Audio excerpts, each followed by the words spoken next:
Hello bachchon, so let's understand the question. In the question, the temperature at which the root mean square velocity of hydrogen molecules equals their velocity from earth. escape velocity की बात कर रहा है बच्चों.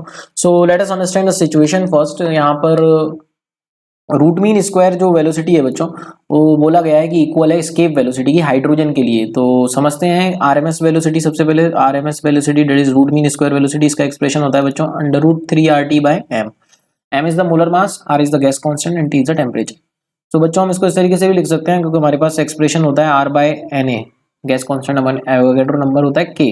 यानी कि बच्चों हम R को कितना लिख सकते हैं K into Na and temperature T upon m molar mass. और escape वेलोसिटी का फॉर्मूला होता है √2gr. R is the radius of the earth, G is the acceleration due to gravity. दोनों को इक्वेट करेंगे बच्चों, तो दोनों को इक्वेट कर देते हैं. क्वेश्चन में दे रखा है दोनों को इक्वेट करना है और टेम्परेचर बताना है.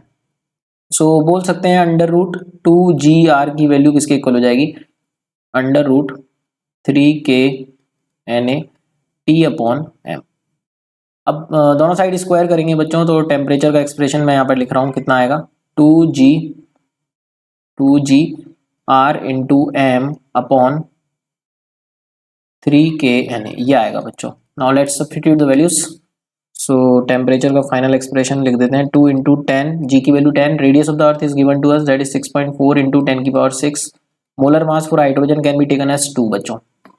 एंड 3 इंटू बोल्ट्जमान कांस्टेंट की वैल्यू कितनी ले सकते हैं बच्चों, बोल्ट्जमान कांस्टेंट 1.38 इंटू 10⁻23 क्वेश्चन में दे रखी है, तो यहाँ सब्स्टिट्यूट कर देते हैं. And Avogadro number can be taken as 6.02 into 10⁶. So बच्चों अगर हम इसको थोड़ा बहुत सॉल्व करेंगे तो ये वैल्यू हमारी 10⁴ केल्विन के आसपास आएगी. If we solve it. I hope you got the answer. Thank you so much and all the very best.